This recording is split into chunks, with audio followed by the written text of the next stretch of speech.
people who have managed to get success quickly have a really, really deep understanding about their ideal customer profile. So that's fascinating. So you got it to 3.5 million in 6 months, and then where did things take you then?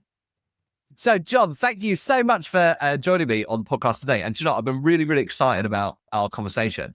One, because you're building a piece of software which I think is absolutely insane, and you're obviously a software junkie like myself. So we've got loads of stuff to talk about when it comes to software. But also, your experience is just incredible, which has obviously led you to the business that you're gonna. I'm like teasing people here. They're like, what does he do? What is this software? That's in your own words. Why don't we backdate a bit? Backdate a bit about like where have you come from? Where's the journey led you? And then we'll talk about what you do now. Awesome. Thank you, Alastair. So, hey, everybody. My name's John McMahon. My background is primarily in product and pre-sales, or sales engineering, as some people call it. So I've basically been responsible for product and pre-sales since about 2007, which seems like a lifetime ago now. And yeah, basically was a product director responsible for pre-sales for about 11 years. And then I took a role as a principal product manager at a company called Kinos. After I should have said that the company I was at basically got investment from a private equity company, and that gave me an opportunity to do different things with my life. So I basically rolled a much bigger company, Kinos it's called, and I was basically responsible for effectively the creation of a new business unit. So that meant that I was responsible for product, pre-sales, sales enablement, engineering, quality assurance, delivery. Whole business, basically. Yeah, basically, it's like a CEO of like a business, basically. Yeah. And grew that little team, from about 5 people to about 75 people. And yeah, the product was making over 3 million a year ARR within 6 months of general availability. So, well, I think you just digest that for a minute. So that is like, any entrepreneur listening to this podcast who is trying to make it successful. Well, here's John. And in 6 months, what's it? How many millions? So yeah, so I think it was with 3.5 after about 6-7 months of general availability. So that is a big success. That is a big success. Even recruiting 75 people, having the right team around you with 75 people is tough. Like that is a hard thing to achieve, in terms of like recruitment, onboarding, training, integrating, team management, having the right hierarchical levels, team culture. Like that's a lot, Because they're trying to do the whistle stop tour. I mean, that team of 75 people, they were in Buenos Aires, Argentina. Was about 7 or 8 of them. People in Indianapolis, Belfast, London, the team, and Canada. So we had people in Toronto as well. So the team was globally distributed, different time zones, all of that fun that comes with that. And we were doing implementations with people in Japan, people in Singapore, people in California. So the time zones were very much like crazy. It was like up at 6, bed at 11 every day kind of stuff. It's hard to manage that. I mean, even when I'm like booking like sales calls for myself at the moment, then we get like the odd person like in different countries and things like that. I'm using ChatGPT. I'm just so lazy with it. I'm using Chat going, it's currently 5 p.m. in the UK. What is it in EST? Someone lives in Florida. What time zone is that, I do think it's funny that just when you talk about ChatGPT, like and this is a bit of a digression, but I honestly think that it's kind of like the TikTok mentality, where TikTok has created this real, instant dopamine hit, like where you want the answer as rapidly as possible.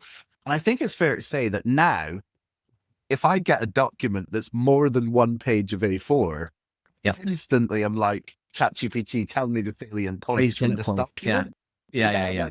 Just give me the gist, basically, right? Yeah. I'm like super dyslexic, and so that was one of the first things that I started using it for. I was like, oh, this can summarize everything. I was like, I'm a dyslexic. Please summarize this and make it easy to read for somebody who's got dyslexia.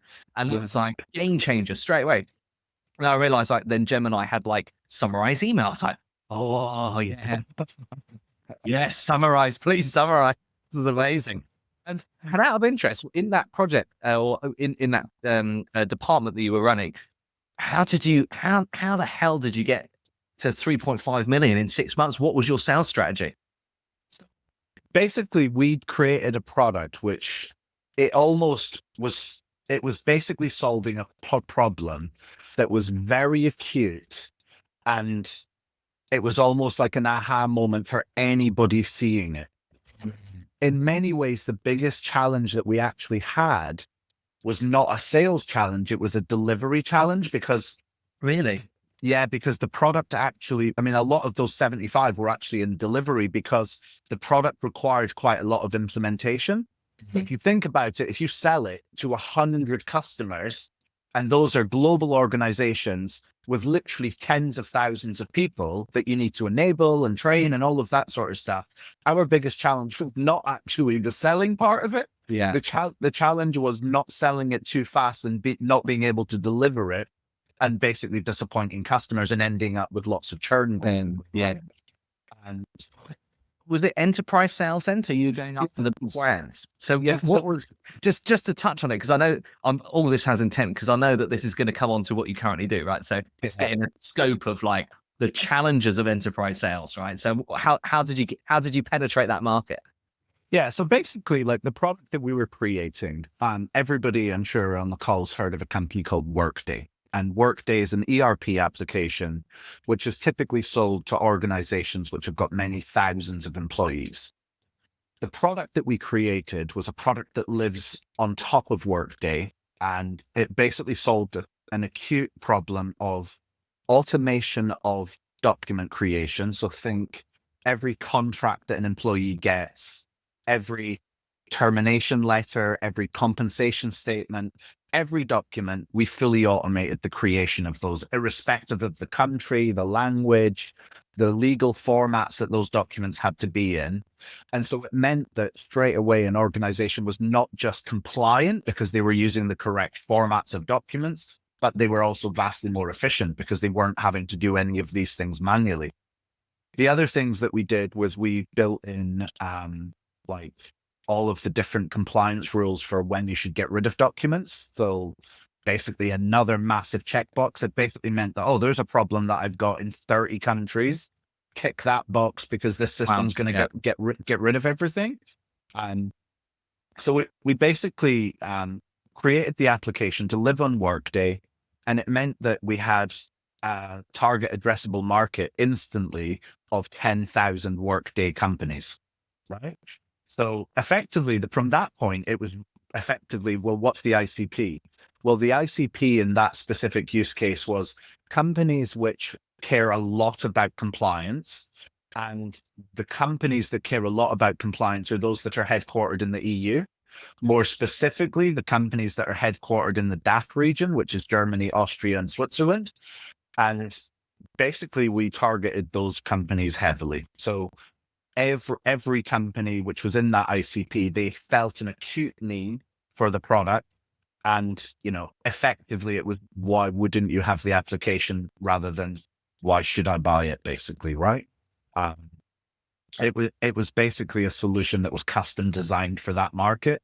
But equally, we had customers, large customers in the US that had a large European base, because even if you're headquartered in San Francisco or Nashville, the reality is if you've got employees in Germany and France and UK, then you have to comply with those laws as well, right? So a lot of it was around, effective understanding of the ICP, the SOM, the service obtainable market, and effectively doing a very good job of enabling our sales teams to be able to go out and, really explain the value proposition in a way that just made sense. It didn't need the leadership team to be doing everything. Yeah. So we did a lot of sales enablement, basically. And so and was that doing account-based marketing? Well, what's ironic is yes and no. So we basically did lots of enablement to the customer success managers, And the customer success managers and the account directors, which basically looked after existing customers. And ironically, like where we got the greatest amount of traction was actually within net new. So Workday has lots of new customers that had, acquired Workday, and then they're like, whoa, like I actually could really do with solving this compliance problem. And we typically found that actually those that had just got Workday learned that they needed to solve this problem. They were already implementing software. So why not implement this as well at the same time? So a lot of the people were new customers. We actually partnered with some like SIs, like some system integrator companies, and we basically got some big companies as a result of that as well. So different channels. And because every Workday implementation is typically like fronted by a big company like Accenture or Deloitte or whatever. And so basically they became an extra channel for us selling to those customers as well. Okay. So you had a really, really good channel network. So referral partners were like key. And then it was all about implementation. Okay. I just want to kind of like the golden nuggets that are like coming up in that little piece there is, and funnily enough, this is coming up more and more in conversation, is people who have managed to get success quickly have a really, really deep understanding about their ideal customer profile. And really understanding that, and then knowing how to get in front of them is then the next step, right? So knowing that, people in the EU or companies in the EU were really, really or felt very compliant necessary. And then recognizing that, okay, well, who is it that's going to help them with that? And then getting the right referral partners, these are it's golden information for anyone who's kind of trying to figure out their business, whether you're turning over 10 million, trying to get to 100 million, or whether, it's really understanding your ICP and then knowing how to get in front of them is absolutely key. So I think, hats off to you, because it takes a lot of real deep understanding around your market to be able to do that. So that's fascinating. So you got it to 3.5 million in 6 months. And then where did things take you then? So I basically realized that, we'd got it to the point where we'd enabled all of the sales team. Nothing really more was to be done other than to scale operations, right? So it became the less exciting part. It was basically the business as usual stuff from that henceforth, right? Now, during the course of growing a team from 5 to 75 and being responsible for all of the different areas, effectively what it made me start to think about was the challenge of alignment of teams, right? So when you're working in product, you're caring about building a product. You want to make sure it's marketed well. You want to make sure it's sold well, that everybody understands the value proposition and so forth. So as you become a product leader, you're ultimately thinking about everything that sales thinks about as well, because you want to give them the best chance of selling. And what I started to realize is that the tools that we had in place, and we were basically inventing new ways of doing things because there weren't really any tools that meant it was easy for that flow of information to go from engineering to product marketing to sales enablement to sales. And so it got me thinking that there probably is a product to build in this space. There's certainly a solution needed that enables all of the disparate teams that are doing go-to-market, that they needed a solution, basically means that they can do their jobs easier.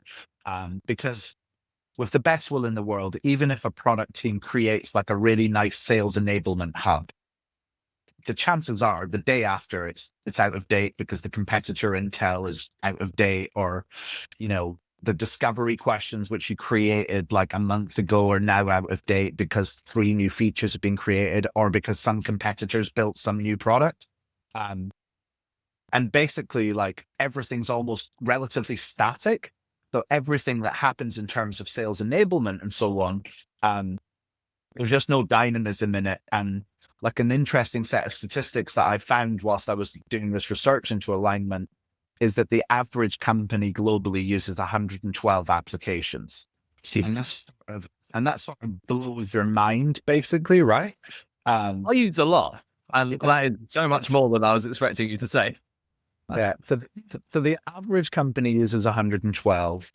The average product team uses 45, the average marketing team uses 48, and the average sales team uses even more than that because of the fact that they're having to go into the systems that product do, or the sales enablement software as well. So essentially you're looking at this huge number of things, and it's therefore not surprising that sales is hard enough without it being compounded in difficulty with just being able to access data about the services and the products that you need to sell, right? Or even the market that you're selling into, getting information about that on a frequent basis. Like, you're having to do a lot of work, which should actually just be served up to you. So I solved these gaps basically, and I guess sort of taking it up a level as a chief revenue officer, or as the CEO. One of the things that you care about is you obviously care about pipeline generation, you care about the sales, but you also care about like the longevity, because sales pipelines for this quarter, next quarter is somewhat tactical, right?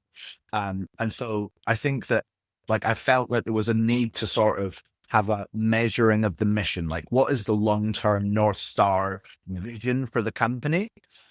How can we set that out? How can we then make sure that we can launch products effectively, enable sales effectively, and most importantly, constantly refresh all of the data sets so that everything was always up to date. Sales always had the most accurate information, and that they basically were enabled to succeed, right? Rather than just one-off events where it's like, hey, you've been trained on the system, so now you know how to sell, basically, right? It's like, how can we really create like a task force of technology that just works, and that people are not fighting with technology with 112 apps, which is bonkers, to be brutally honest, Mm-hmm. I think you've identified something there that especially anyone who's working corporate, will really be able to relate to, is just this dissonance between different departments, right? So the sales, from my own personal experience, I know sales and marketing are always at war with each other, right? Yeah. Well, we've given you loads of MQLs, and we're like, yeah, but none of them are SQLs. And why are you selling it like that? And we're like, well, because that's how we know how to sell it, but you're not using the right tone of voice, and the brand guidelines haven't been included. And what deck is that? Did you make that deck? You're not allowed to make your own deck. And then it's like then you have like the CTO, or the technical, like the product development team. And like, why aren't you selling this new feature? Like, didn't even know it existed. It's like having no idea when things are being launched. Like, and also then going, well, every customer's asked for this. Like, why hasn't it been created? Because 10 people need this, and so all these different issues that happen just within a corporate culture. And that's on a really small scale, as well as obviously it gets even harder and more dense as you get bigger. But even teams of like 50 will definitely experience that, right? So they'll experience like just little pockets of that happening all the time. And I think that's a really, really common challenge, which, as you've very well, had vision for, is that it hasn't been solved yet. I think that I honestly believe that it's because it's like in the too hard box. Mm-hmm.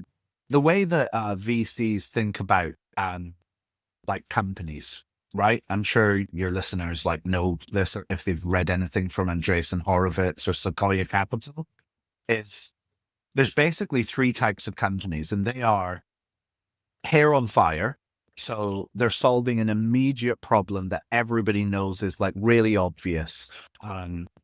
Like, I don't know, when Gong was created, it was like sales coaching, like post call, right? So a call got recorded. It would give you some advice on how you could have done it better, or it would find some cues, right? So that is like an example of, it's a really obvious problem in the sense that it means you can support sales coaching at scale, and because all the technology is doing it for you. And then the second one is the too hard box. It's basically a really complicated challenge, and people almost think that it's just not possible to do it, right? It's like, yeah, that's just too hard, so I'm not going to try and do it. And then the third one is like truly innovative, that no one saw it coming, like Airbnb, the iPhone, right? Like those are the three types of product that exist. And I truly believe that the alignment one is sort of in the middle, which is there's a reason why there's 112 apps on average, right? And that is, hey, I'm working in a specific team. I want to solve one specific problem. And there's an app, a SaaS app. SaaS has actually caused most of this. There's a SaaS app that does this one thing that I need it to do. Can we buy it? Oh, how much is it? Well, it's like $20 a month or some low number. Okay, well, fine then. Yeah, that's fine. And then the next person from a different team, so this time marketing, they say, hey, can we get this? And then you end up with each team using 40 different apps. Yeah. And it's like everything's broken and dissonant as a consequence, right? Yeah. And you remind me of when I was working at this company. It was tech company, and they just started hiring marketing people for the first time ever, and they had to be ISO compliant. And I remember the guy who was doing the ISO 27001 compliance was just finding it so difficult to keep up with all the tools the marketing were using. But like, wait, another one? But I need to do another questionnaire, supply question. Right. And you're right, 20 quid each. You're like, that's just only 20 quid and it will save me. And, up to an hour a day or an hour a week. It doesn't matter how much it is. It's cheaper than the salary of the person using it. So it's worth buying it, right? Yeah. But you see, the thing that's wild is there are now, and this is not a joke, Alastair, there are now applications. So there is now a SaaS app to monitor the SaaS apps that you've got. I sign up to one. Not joking. It's built simple. I sign up to it. It tells me every month how many apps I've got, which ones are expiring. Yeah, that's it. I am that guy. In a corporate company, you can imagine that like they really want them because they've got 100 of the apps and they've got tens of users using each of those 100 apps. So it becomes an actual nightmare. And I can't remember what it was, but it's like there's one of these companies that provides this, like Settle, basically. They had research to help promote their product and why it's needed. And it was like the average company with those 112 apps, 20 of the apps are not used at all, and they're basically paying for them. This is my experience. What I do is every 6 months I go through and cull. Everything I haven't logged into in that 6-month period. Doesn't matter how much I thought I was going to use. It ain't being used. I'm culling it. And the funny thing is, I find myself 3 months later signing up to it again. I'll be like, oh, now I need to use it. I mean, what's funny is I'm sure everybody will think about this when I say it, but like I love coming up with like what I call hacks. So like they sort of challenge the standard way of thinking. And like, I think I don't know of an app that does this. So I may be mistaken, but one of the product-led growth apps that I have for like the solution that I'm creating is basically like a return on investment dashboard that lives on its own page inside the product. So every day when the application automates something, does something of value, that instantly gets added onto the dashboard alongside the cost of the product, which basically means that if I log into it and I go, okay, click on this, how much money has this app saved us this month? It says, hey, the cost of your subscription is $300 a month. This month, we've saved you £65,000. Well, the odds of you wanting to not use that product anymore is virtually zero, right? But yet, how many SaaS apps do you know where you go in and it goes, this is how much money we've saved you this month? Like, and it's like, that's wild when you think about it. Like, yeah. Why wouldn't you want to create a really compelling way to make people want to continue using your product? And if you're just like the finance guy, it's like, hey, we've got these 10 licenses. Like, why are we paying for them? It's like, oh, this is why. Yeah. End of conversation. Yeah. Whereas what you have today is entirely subjective. Oh, we really like it because of this or that reason. And so, yeah, I'm sure there'll be loads of products that do that. Secondly, hear that if anybody hears this and go, oh, I'm building something. Yeah. Well, yeah, we definitely want to build that in, right? Yeah. Interesting. Interesting. I think that will be like a twofold process, because one, um, it will be hard to be able to figure what that looks like. You could do it based on averages, and the other thing is this basically thing of a friend of mine who was selling a bit of software. This was for a company who was selling software, and he basically, his job as an account manager for the software company was to make sure that it got renewals. Basically, that's his only job. Every subscription to this software was in the region of 100 to 250,000 a year. Big sales, right? Sometimes, Alastair, he would say, it is hard to find the justification. Part of it going, it's great to have that transparency, and then other cases are going, well, I don't know if we want to be transparent. Absolutely. And I do think that is the case. Like, there's lots of applications which are just I mean, especially with the advent of AI, right? Which I know that like we'll come on to, but in a world where, like, well, I guess I'll just say it now. Like, to me, all sales activities and enablement activities, all systems that exist today were designed based upon human input, right? And what that means is they were all designed on the assumption that you would access them, you would log in, you would type some stuff in a box, you would change some statuses on drop downs, and that's how they were all designed, right? But if you think about the model that means, is it means that you've got two parts to the cost differential. So you've got the cost of the software, and then you've got the cost of the people required to input the information and review the information, right? The reality is, with AI, the way that it will work is that it's human in the loop, basically, right? So humans are only needed where a decision needs to be made.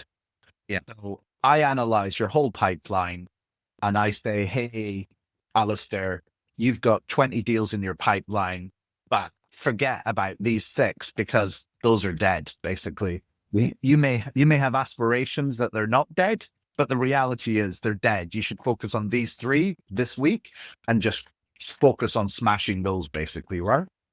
And the human is basically going to be there to make sure that things get closed, because we're not at the point, even though there's companies trying, we're not at the point that we can replace human salespeople, in my opinion, right? Like, and irrespective of, how good AI is getting. Yeah. And I think that people in general will always buy from people. There'll always be people who sign up to a subscription from a Facebook ad, all this kind of stuff. So Yeah. There's always a place for e-commerce, and e-commerce being the thing. But where something requires a detailed explanation and often a relationship with a human being to close business, it's the relationship building, especially in service-based industry. Yeah. So, I want to be able to phone my accountant. I don't care how many times I can ask ChatGPT for the right tax advice. I want to speak to a tax advisor. Wow. Yeah. And just like to sort of be controversial, I'm not sure an accountant would be the role that I mean. Yeah, I know the principle of what you said. Like, if you were my sales account manager, I think I'd want to speak to my account manager, not some bot that's going to answer the same question, definitely. Right? Yeah, I would rather do that. I mean, tax is about as dull as it gets. So you're probably like, yeah, the quicker I can get the answer, the better. It's exciting times, but also like a real time of structural change, I think, like in terms of how we work and how we go about selling. I mean, I don't know if you've seen, like, just talking tech for a sec, but there's a company called 11X. Have you heard of this? No. You have to look it up. I mean, it's pretty bonkers. Like, what their proposition is basically, I can't remember the name of the lady. So they've got 2 agents, basically. One's called Mike, and I think the other one's called Lisa. And basically, one is an email SDR, one is a voice SDR. Okay. Yeah. So I've seen other versions of this. Yeah. So basically, they just call all of your people, all of your prospects, and formulate, supported SQLs, and basically try and create a list of real, validated, proven opportunities. Yeah. Now, I think that tech is kind of mind blowing. But what I actually know people that have used it now, and they said, yeah, it's not so great. So It's still building. And there's certain industries that I know it's working well for, which are it's the less enterprise and it's the more simplistic stuff. So in trades, for example, never miss an inquiry, because a common pain point is like, the plumber's out all day, he's managing his own inbox, never bloody gets back to anyone. Whereas you can use both voice AI and AI in text message, WhatsApp, to get a booking automatically into your calendar without having to like even be part of the process. So in those like instances, I can see that it works beautifully. But anything where it's the price point starts going a little bit higher, I think you could probably do pre-qualification. So be like, you've got a call coming up. Before the call, we just want to ask you a few questions so that you basically qualify out. So when I did enterprise sales, I learned quickly you've got to be good at qualifying out. And so you could do that kind of qualification process. And some of people that I've worked with, is perfect for that. But you're right. It's not a case of like someone's going to give you a call and you go, oh yeah, thank you so much, John. Yeah. No, exactly. And it's like there's still, I mean, to be fair, like, because I'm a bit of a geek, like I did see this tech demo the other day by a company called Sesame, and and you can actually call the number, like, so you can experience it. And it was wild, the human level. So, the way, like, the biggest give or the biggest tell when you're speaking to an AI is normally like the awkward pauses. And like if you speak whilst it starts speaking, like it almost doesn't know how to handle that.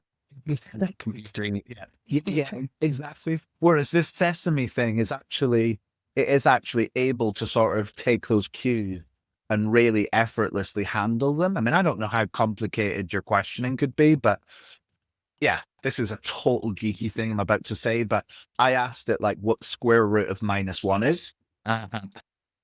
And the answer to that is like, the answer to that is a very unusual answer, which is the letter I. Right. And then it's like Californian surfer kind of person just went, yeah, like the answer is I. It was just wild. Like, I bet you never thought you would hear the answer to the square root of -1 on this podcast. No, but I'm glad with this. That's a general knowledge question for a Quinn that you'll be pulling in. That's going to come up. Exactly. There's your £1,000,000 you can thank me for. Amazing. So let's talk a bit and start going into a bit more detail around what it is you're doing now. Exciting stuff. I'm already excited, even though I already know part of it. I'm already excited to hear about it again. Yeah. No, it's my pleasure. So, thinking about the alignment stuff, I basically felt that, there's basically some companies, there's going to be enterprise companies, and they're going to need loads of like, they are the perfect market for what I'm creating. However, there's loads of hoops that you've got to get through. The buying cycle and all of that stuff is just so long with enterprise that for a brand new startup, it just doesn't make sense to do it. So my product is targeted at scale-up organizations that have basically found product market fit and now they want to sell big time. So it's like, we know what we've got. We know it's definitely got the market fit, but we want to sell big time. And so the product is basically go to market on autopilot. So as an organization, what you want to make sure is that your value proposition is easily understood by your whole sales force, that your product marketing team are able to generate content, are able to create branded pitch decks and all of the content, things like ICP, positioning, messaging, brand voice, to use the humorous thing from me. All of these assets that need to be created, basically, some organizations do it, some organizations don't, because a lot of scale-ups are still actually in the startup firefighter mode, where it's like, oh, just check the Slack channel. It's got some information about competitors, or, go onto SharePoint and read all of the sales enablement content salesperson. On our Right. FAQs page. That's exactly it, Help right? yourself. Yeah, help yourself. It's all there, right? And so what I realized is that there was a huge gap effectively in two areas. One was, how do you standardize amazing best practice on sales enablement and product marketing? And the second part was, how do you massively improve sales enablement and sales coaching during or pre, during, and after sales calls? So what I mean by that is, today, when a product marketing function comes up with like ICP, total addressable market, all of that content, it's done however that team's decided to do it. Whereas what I'm doing with my product, so my company is called The Prestige, the product's called V, which might be different from when I last spoke to you, but this is a startup, so we're evolving quickly.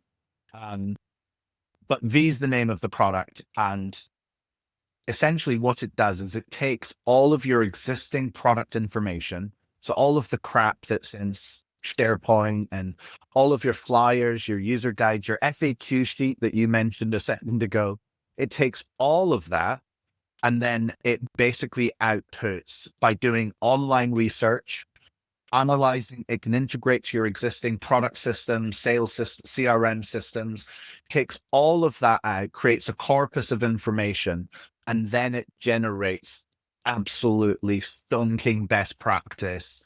This is the ICP for your product. This is how you should position it.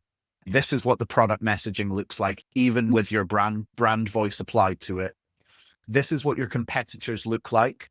These are the gaps that you have versus those competitors. And by the way, we're going to check that every single night. So every single night, we're going to check whether the competitors launched anything new, whether there's any new market news about that competitor, whether any sales call that's happened on the day before has mentioned anything to do with that competitor, will all be fed into this one central engine.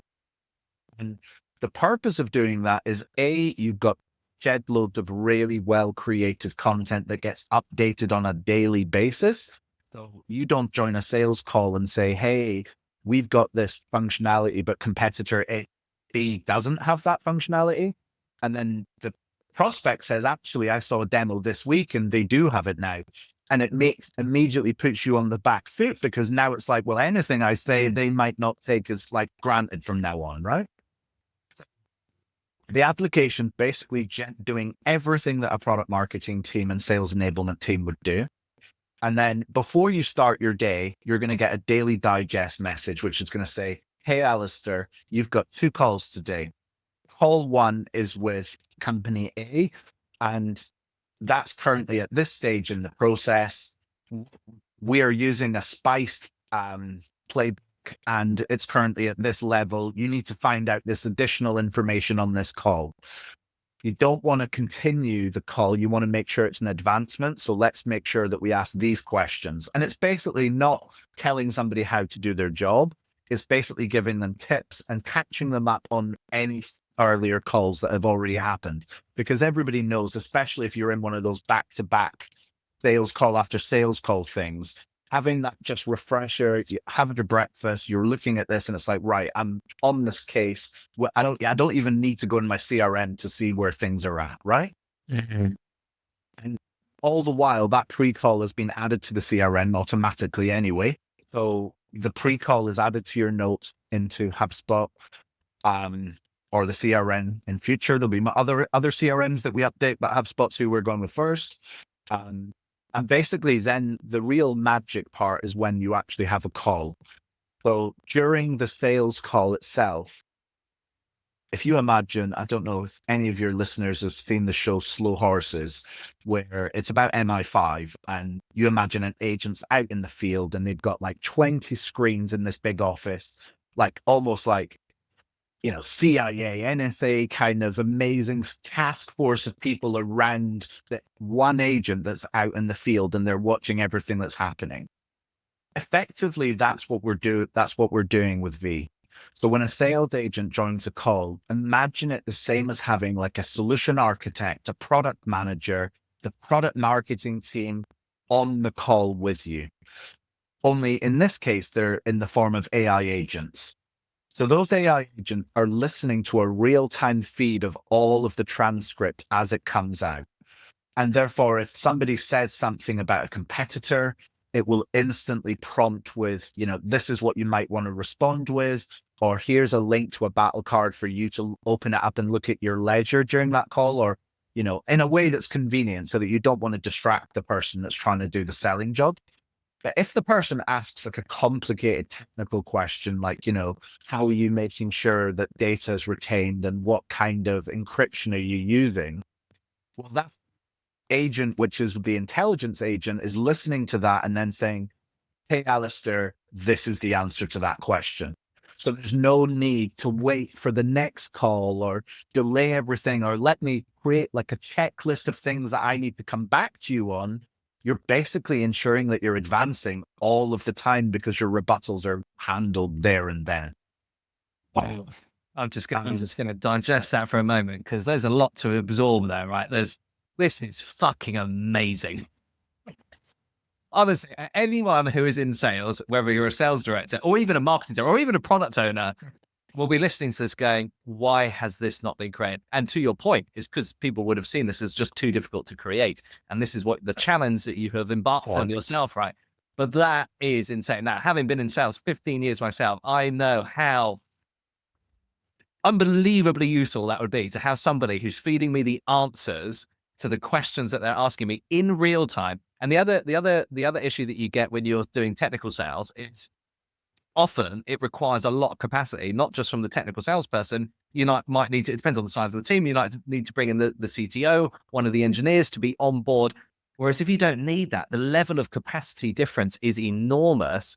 Yeah. And just all these things in terms of like feeding information from the sales call to the product team so that they know what's beneficial, what's not beneficial, and then having competitor insights. And when things are being published, it's going straight into the presentation document so the salesperson knows about it. It's an absolute game-changing piece of technology. Like, I could not be more excited about a sales piece of kit than what you have described. Like, that is, and I'm one of the lucky ones to see what it looks like, right? Because you've shown me already, but it also ergonomically is beautiful, looks amazing. And this is only a prototype. I know, it's only going to look better than what you've already shown me, but it looks so phenomenal. But honestly, as you're talking, because I'm such a junkie when it comes to software, but also so passionate about sales and having, 15 years in the field, my hair stand on end as you're talking, because it's just an insane piece of technology, like a totally game changer. What I love is there's no intention to replace the salesperson. It's how do I support that salesperson to the best of their abilities, providing them documentation prior so that they're ready with the right questions, with, I've sold into the NHS and things like that before. And, and you have things like tenders. And then for recruitment companies, and my mind boggles going, well, it could be feeding information going, are they currently hiring? What different roles are they hiring for? It could be getting information that's being published on tendering sites. If we're getting their meeting notes from their last and going, right, these are the things that were key discussion points on their last meeting notes. Maybe you should ask about them. And like, honestly, like the level of implementation that this could be used for is just phenomenal. Like, absolutely insane. So sorry to interrupt, but it's such an exciting piece of technology. It really is such an exciting piece of technology. So carry on where you left off. Sorry. Yeah. No, I mean, I think it's always really good to to validate that an idea is like more than just a good idea. Like, it's going to be practically useful, right? Yeah. And like, just thinking back to the whole, like, the sort of genesis of the idea was alignment, right? So first and foremost, I think that you need to have a tool which solves the hair on fire thing, right? So making the live sales coach is basically, that solves a hair on fire thing, which makes people go, wow, like, that's really going to help me. But then the second part of it was like, how do I solve the stuff that's in the too hard box? And that's about this whole alignment thing. So you imagine a call where you're speaking to a prospect, they tell you that a competitor does a new thing that you didn't know that they did, and that then gets recorded. Right now, like, if you imagine you're salesperson, what you typically do is you'd maybe tell the product person via Teams message, an email, or Slack or something, And it's going to be your interpretation of what the customer said, because, you were busy trying to sell them something, not necessarily work out the nuances of what they were trying to say. And then basically you'd have to message them. So the best case scenario is the salesperson remembers to tell product, hey, by the way, we do need to be aware of this. This is a function. Your best case. Your best case is they remember to do it, right? Yeah. Now with tools like, Gong and any other like Fathom, all of these tools that record calls, some of them do have integrations now where a product person typically can go into like the application, record the section, press a button, and then it'll go over to their app, right? For me, that is a real bad user experience. Like effectively what you want to happen is the salesperson's focusing on selling. And what our application is doing, because we have multiple agents, we've got an agent that's listening to it for the purpose of sales coaching. We've got an agent that's listening to it for the purposes of technical answers. And then we've got an agent that's listening for anything to do with competitors or anything to do with product ideas. When a product idea is identified, what it then will do is kick off a workflow that says, I now want to create an item in the product management system. And so instead of a product person having to listen to a call or get a message from someone, it's been fed automatically by the system. It then sends them a message, either a Slack or an email to say, hey, John, product person, this thing happened during Alastair's call with company A. You probably want to look at this because it's actually got a delta between what we do and what the competitor's doing there, which means that not only is the alignment autonomous, it means the salesperson didn't have to stop what they were doing after the call to remember to do that. They could just focus on their thing that they needed to do really well, instead of diluting their time doing all of these sort of busy work tasks to make sure that everybody else knew stuff, right? I just want to pause for a second there, because the other thing that comes up as you're talking, the other kind of secondary benefit to that is it's a real solver to a lot of corporate politics.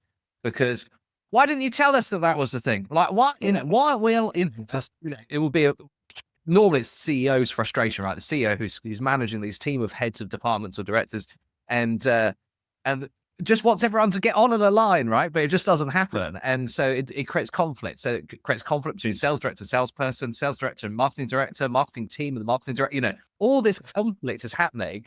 And also there can be, on a secondary level of politics that happen within corporate culture, is that, well, I'll listen to them because what they say tends to be right. And it takes that out, it takes the personalization out of it. It's just, no, technology has validated that is correct, has been picked up and it's on your to-do list. And so I can see that this would actually, the use of technology is actually going to help with human relationships. Yeah, I mean, and the thing about alignment, like when I was researching it, is that lots of people would say to me that, one of the biggest challenges of alignment is the human aspect, which is exactly what you've just touched on, Alastair. It's, you can do all of the most amazing tech things, but you will still have humans involved. And actually it's like, well, it's only when a co-pilot style approach where I've recorded the thing, but now you as a human need to go and look at it, the product person. The second you remove that and make it autopilot and it just happens automatically, you remove any of that subjectivity. You basically make it objective by creating the task. Now, that example that I've just given is literally like the tip of the iceberg, because the second that information arrives at product, it also then updates the product marketing side of things and the sales enablement information. Then not only did they have a new insight in the product team that they need to look at, validate, and so forth, it's also updating the product marketing messaging. So the instant new information comes, it reflects that inside the competitive battle cards. Like, this is a nugget that we found out during this call, such that when we're giving sales coaching advice in future calls, I'm now going to be aware of that information and I'm going to dynamically change what I suggest Alastair should do. I love that. I love that, because one of the things that I've always done as a salesperson is when I go into a company as a salesperson is I just go, just sit me next to the best person. That's all I want to do. I just want to sit next to the best person. And then I'll just go, digest them for a day, a week, however long it takes, but I'm just going to copy everything they do, because they will, whether they're conscious of it or not, know all the best sales lines, know all the best selling points, and know all the best sales methodology for the market. And a lot of time, people who are naturally talented in sales have absolutely no idea what they're doing. They're just doing it really well and have no clue. And then the reliance on, lots of companies don't have a sales director, depending on how big it is, or a sales manager, or a sales coach, or sales. They have a CEO or a CRO who's too fucking busy to do coaching, right? And so they don't have somebody that they can then call on and go, well, can you teach me all those things? So that little piece there, which is basically taking all the main selling points that are validated through these agents, as you say, these AI agents, and then giving it to the salesperson immediately without having to go and fish for it. That on its own is a game, even just that on its own is a game-changing piece of technology, because that really is a big, big problem for a lot of people joining joining a sales force. And the fact that it automatically feeds into other departments, bonus for the other departments, for me as a sales guy, that is absolutely fantastic, And just from a sales coaching perspective, just game changing. It's a game changing piece of technology. Yeah. I mean, I honestly, I can't wait for people to get up their hands on it. It's something which, having been on tens and hundreds, thousands of sales calls, I just know that it's one of those things, because even as a product person, I don't know all of the technical answers. And so for me, it will be useful, because it will be like, okay, I don't need to know all of the technical answers, because I've got an agent that's just going to serve them up for me, basically. It will be useful. It will be useful in other types of, almost pre-sales discovery calls that product do, where they're trying to validate the need that from a customer in a slightly different way from a salesperson. So there's more than just the use cases of, sales, but it's the one that I think is the most valuable and is going to have the most momentum, basically. Yeah. And just having an AI agent there, just guiding you through a sales, because one of the things, in human error of my own, when I'm doing sales calls, I'll forget to ask discovery questions, right? Things that are really standard, I'm used to saying, but if there's 25 different questions I'm going to ask, I'll probably remember 15 on every call, right? So there's always gaps in what my knowledge is. So having something there to go, you've asked these 15, this is the next one you need to find out about.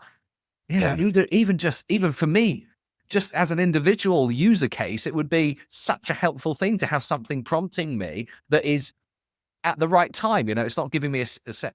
It's there. It's going, right. You need to ask this one.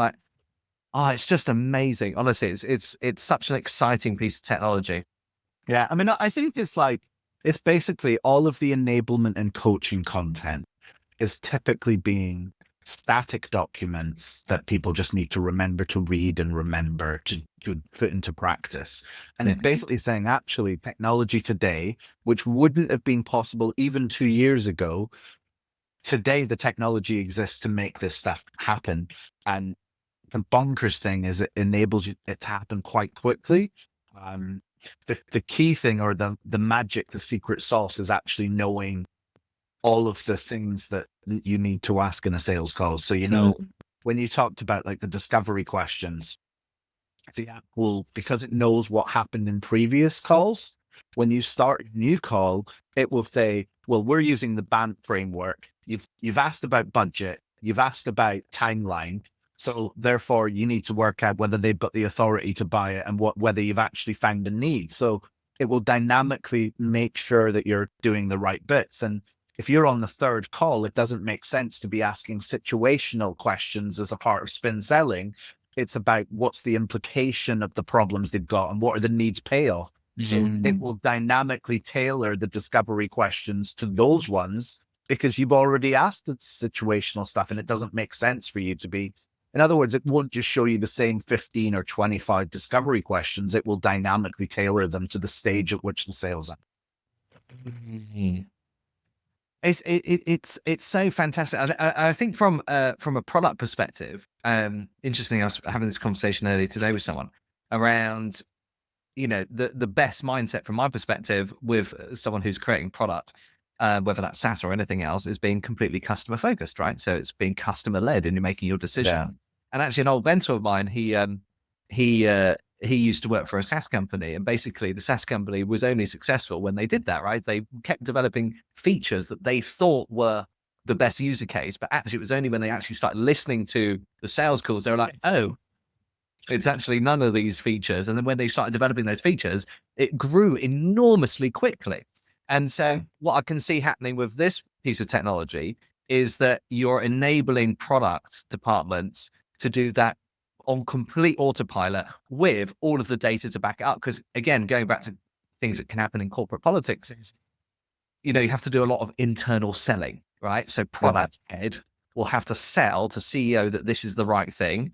And the sales director will have to sell to product that that's the right thing. And then product and sales and CEO have to sell to marketing department. It's the right thing. And we're like, oh, that's not what our data shows. It's the conversations we're having. And so all of those things then start getting taken out of the equation. It's no longer a discussion point. It's automatic based on data-driven insight, which I think is just fascinating because what I love about it is it's helping with human relationships. And maybe that wasn't even the initial goal, but it certainly is. You know, it's making such a big impact because the biggest, you know, anyone listening to the call that's been in corporate will know what corporate politics is like, right? Yes. It's one of the hardest things, or can be one of the hardest things to navigate. And so, yeah, it's a mind-blowing piece of technology that's going to have so many implications for anyone using it. Yeah, I mean, I think that like the takeaway like that I would have is that, you know, there's also the small matter of the fact that not only does it do the things that we just said, it also updates the CRM at the end of the call with everything, and even will create the follow-ups for you. So it can not only just create the follow-ups, it can actually send them. So initially you may want to review the follow-ups, but get to a point where you're like, okay, I'm actually happy that the follow-ups that it's sending are 100%. That's what I would say. So why don't I just send them? And it will use the brand voice of the person's emails that they've sent historically. So it sounds like then it doesn't sound like a horrible computerized chat GPT message, right? That is amazing because that is in sales especially, that is such a time consuming factor is just doing follow-ups, which are endlessly tiring. Because if someone started to go cold, the percentage likelihood of them signing up goes down dramatically, as we know. And sometimes it's with timing, and other times it's just because they've forgotten you, they've lost interest, whatever the case might be. And you have to do the follow-up because there will be a percentage that will sign up with the follow-up. You know, it just happens that they've gone on holiday or whatever. And so being able to, and I'm glad that you said that, because I think there's this first level of, you have to be confident that the technology can do it in the right way first before you then let go of control and go, now I feel safe for the technology to take over that part of my role. So I think that will be on its own fascinating. And I know other products in the market are beginning to kind of take care of it. I was even researching that it's just beginning to become a bit more sophisticated, just at the precipice of it. But it's still not quite there yet, but it's just on the precipice. But what I'm hearing from this solution is it will do all of it, you know? So, because as you say, it's like, you know, I am a software junkie, so I have so many different bits of technology, and this one will do that one thing, just as you mentioned earlier, right? And that one will do that one thing. And very rarely do you find a piece of technology that will do so many different things. So it negates you needing to have so many pieces of technology. And funny enough, I even know software developers who create them all as different products. Of course, if you can have lots of different, even from the same company.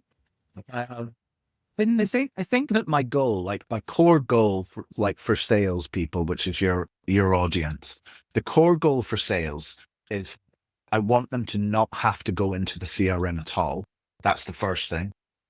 If I achieve that, then I've succeeded, because it's full of that admin, busy work, stuff which is basically to evidence that you're doing a good job selling. Yeah. So you never need to go into your CRM ever, is like goal number one. And make sure that whenever you have a call, you've got a team backing you up. It just happens that team is AI based, and they make sure that you've got the best chance of success every call that you go on to. So those are the two like core tenets of what I'm trying to do. This is amazing. So when I first started my agency, I recruited loads of salespeople, And my goal, I'm just reflecting on this because it's so similar to how you just said that. My goal was to create the best possible sales job, because every salesperson has joined a company if they've been in sales for a while, and there's no deck. You may or may not get a computer in the first week. There's zero training. It's just read the FAQs from the website, understand the tone, the brand tone of voice by reading a few emails, maybe, right? And trying to like gather information. And so something I did as sales director and head of sales is I'd always create an intranet. So all of that information, as soon as you join, is readily available instantly, right? Yeah. And so not to have that pain of going, well, where is it? Where's the email template? Where's the product information? It's just all in one place as an intranet. And so I love that that's your goal, because those are the two biggest pains for anyone in sales, and anyone who is in sales listening to this will be going, please, company, please buy this. You know, you'll have loads of sales champions will be the listeners of this going to there and going, please buy this product. Because, and also even from a managerial perspective, like if you're CEO, you want to know really how your pipeline's doing, not how, because you got different types of salespeople, right? You've got the sandbaggers who pretend that they've got no pipeline, but actually they got loads of pipeline. And then you got the inflators who go, I've got loads of pipeline, but really haven't none. So take all that guesswork and having to like figure each salesperson out, what's their persona, you know, get a disc assessment done and figure out what's going to be going on. You've just got it all fed to you all automatically and put into a very clear chart. Like, you know, from a managerial perspective, you know, C-suite stakeholders, that again, it's just peace of mind. Yeah. I mean, I think that you had some good suggestions for me, like the last time when we spoke. I think that, you know, what I'm focusing on now, you know, is let's make sure we have an MVP that blows people away. But there's an obvious like expansion into sales management level. You know, so as a sales manager, I can see all of the sandbagging and inflation. I can see through all of that. I can see exactly how people are performing on call. I can see like what the sentiment is in general when people are speaking, and loads of almost tips for the sales manager. So coaching the real human coach, basically. I think that there's loads of that we can do in future as well. I mean, and I think this is tip of the iceberg stuff. That's going to be an exciting development, you know, for the MVP, because every business starts like that, right? So it's the MVP 1, and then 2, and then 3, and then, you know, and it's funny, you'll talk to business owners who've been running a business for 12 years. They'll be like, yeah, we're a startup. I knew. That's like an eighth of your whole life, really. Anyway, the sales management here, like one of the things that I've trained myself to be very, very, very good at, probably the past kind of 6 to 12 months, is fact checking everything, right? And so it started off with, you know, there's so much crap on social media going, right, okay, reading something at first, kind of being ignorant, going, oh, that sounds amazing. And then somebody like, no, that's just not the case. And I was like, okay. Wow. And then adopting that skill, fact checking with the team, you know, so that fact checking bit, you go, oh, I had a great call with Jay. But like, all right, let's listen to that great call, shall we? I have no interest in this product. They're you know, and so if you've got an AI agent that's like fact checking everything, I think that on its own is enormously helpful. And even with customers, you know, customers will give certain comments, right? Like, I was discussing with someone the other day. I was like, what is a bad customer? A bad customer has the same characteristics. They don't pay, or they don't pay on time. They never answer to any communication, but the day that it's needed, it's urgent, has to be done immediately. Yeah. If you have an AI agent that's managing those difficult customers, like, to be able to just go, oh, it's all taken care of, you know. The reason that came to mind is I find that with that type of customer, you have to do a lot of fact checking. Go, oh, I didn't receive anything. Actually, you'll find on email on the 20th of this month that you. Wow. So you have to do constant fact checking. Yeah, I mean, think the effort involved in those sorts of, because the second somebody says something relatively controversial, like I need it like tomorrow, then you've got to spend all of that time, probably involve 5 different people, create a timeline, and then you've got to like formulate all of what all of the 5 people have said into one cohesive message back, right? It's so time consuming. I mean, you have made me think of something else, right? So one of the agents, there's two agents that I haven't really talked about, but one of the agents is connected to something that you said. So I'll say it before I forget. So one of the agents is the strategy agent, and it's almost like the chief of staff or the CEO's ally, right? And what it's doing is, so if you think about a call which says we should absolutely have this function because our competitors got it, right? And then you've got 4 calls where the same thing is mentioned or the same theme is mentioned. And then you've got CRM data, and the CRM data says that 5 closed were lost. One of the reasons was the same reason that they mentioned on the call as like, that's a function that you should have. The strategy agent will analyze both the product data that exists, like what information do we have, like what stuff are we building, what stuff's on the roadmap, what stuff is the pipeline telling us, what stuff is the closed won, closed lost information telling us, and what is the anecdotal, competitor has this functionality, and what does the market tell us? And it's taking all of those things together to be able to make roadmap recommendations. So if we build this integration with Atio, which is the new CRM, modern CRM, if we build this integration, we will increase revenue by 10%. In other words, what would be a product leader or, a very high level role today, it basically is doing that job for them. And it means the CEO is not just aware of this is what the pipeline looks like, this is what the AI qualified pipeline looks like, but also being able to make recommendations on strategic things like, oh, we should probably build this because all of the data. And so back to that human thing, salesperson will be like, we definitely need this integration because my team's losing deals as a result. Yeah. Well, the agent is making that objective as well, because it's not just backing up what the CRO is saying, it's backing it up based upon all of the objective data from lots of data locations, right? Yeah. That is just amazing. That is just amazing. I can't wait to play with your piece of tech.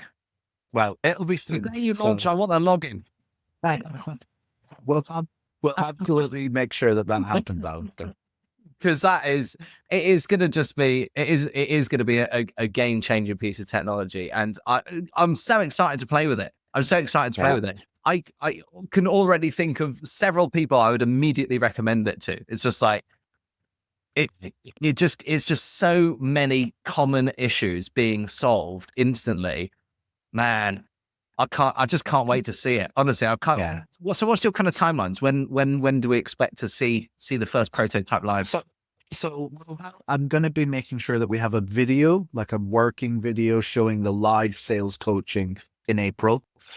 So you'll have that then. And then it's probably around 3 to 4 months before we get to MVP status after April. So okay, it's looking at like August, September. I want to be launching it in autumn of this year. So that's exciting. Not a huge amount of time, but yeah, incredibly exciting. Exciting. I can't wait to see, like when you've seen like the first of a trilogy of movies and it was really good and you're like, oh man, I've got to wait a whole year.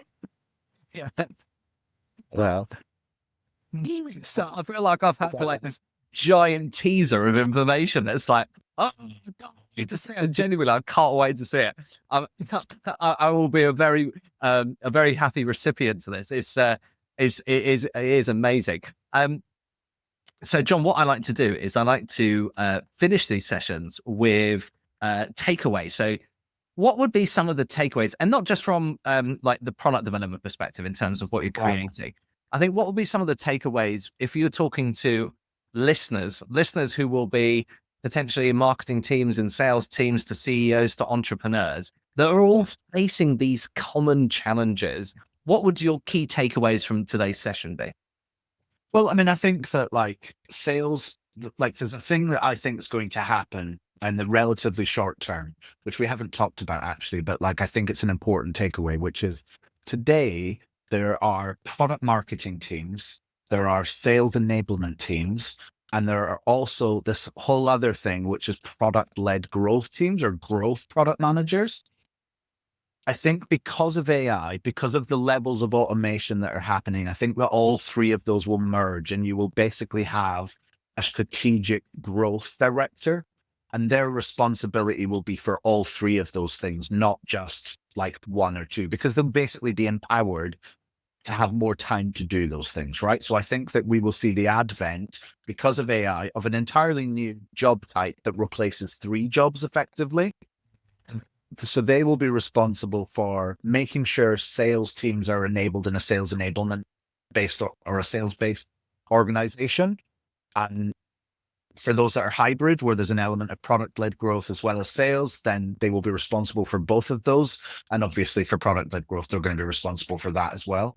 So I think that like the takeaway, like one takeaway is with advances in agentic AI in particular, we're going to see the merging of existing roles into like one.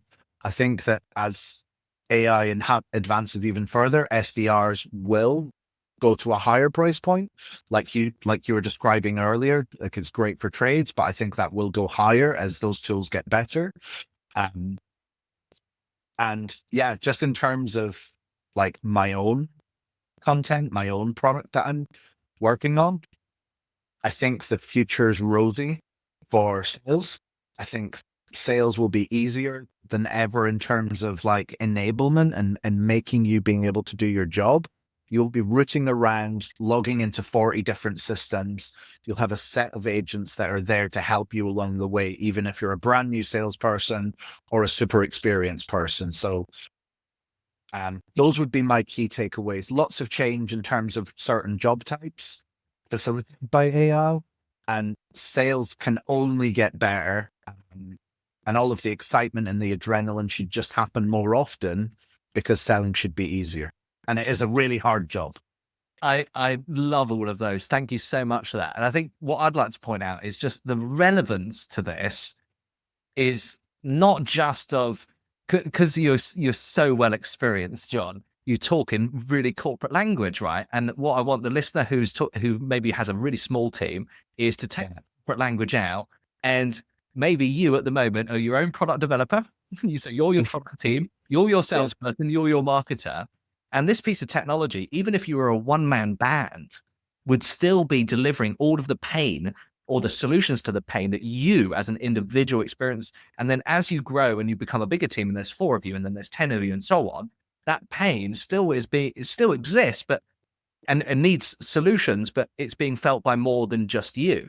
And so all of these kind of challenges that are being faced will be faced by you as an individual whilst you're developing your service, developing your product, whether that's a service base or SaaS base or whatever, and trying to figure out like, how does that work? And what is it that people are really buying? And have I updated my own CRM? Like CEOs are typically the worst CRM updaters and they're the worst people to follow up on leads. If it's not a quick win sale now or a massive, they just get you. You will be forgotten. But like, I was going to get a phone call from you last year. So if that's you, this product is going to be such a game changer for you, right? Because yes, big teams are going to see a massive impact, and you'll see these huge differences in revenue change. Like, so if you're an enterprise using this type of technology, you'll see like 6-figure differences, right? There'll be huge differences, and also differences in how you're spending money and where you're driving attention in product and all these kind of things. If you're a 10-man band, you're going to feel the impact. Would in enterprise will feel the revenue impact. You'll still get a revenue impact. You'll still get a massive, you're gonna feel the impact because you're not doing all the sales admin. You're not trying to create another deck. Like, I speak to customers literally every day, and all the time people talk about, I'm creating a new deck for, this is a constant thing, it's all the time. And people will come to me going, I've got this new idea around a slightly different change in product and all these kind of things, right? And they're trying to figure all that out. None of it's data led. They don't know whether they're having to create the deck, create a proposal, create all those things, go to market with it to then test if it's going to be right, not already know the data and then make a data driven decision.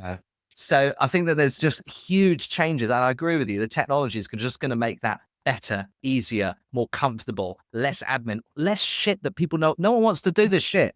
Yeah. That's exactly it. I mean, it's basically cutting the shit out of it. It's removing the dicking around, going between system to system. It means that you can do it. Like, just like a bit of a humorous thing on the CEOs, the worst at, like, you know, following up. Yeah.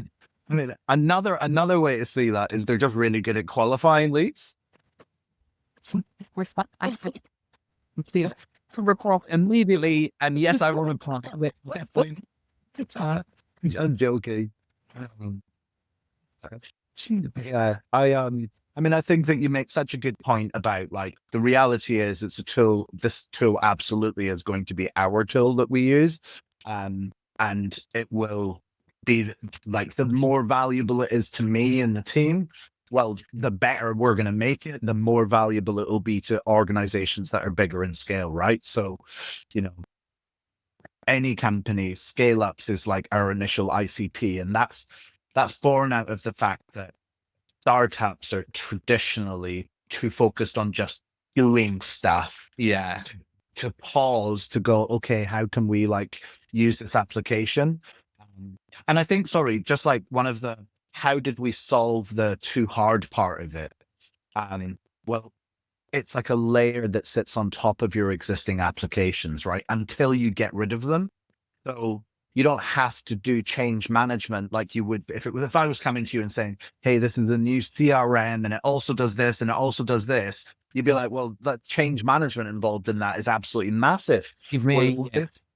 Yeah, exactly. Whereas what this does is it actually just means that your staff don't need to go into your CRM. So over time, like, the number of user licenses and things that you're going to need for those applications is going to decrease. So effectively, you can have one HubSpot license that is all updated by the agent, right? So all the data's there, all of the information's there.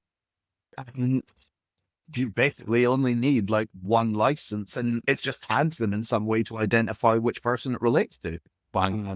That is, I mean, I hope you're going to create your own dashboard, which is going to demonstrate the revenue difference between it before and after using this technology. Like, because the amount you best believe that is a core part of the product.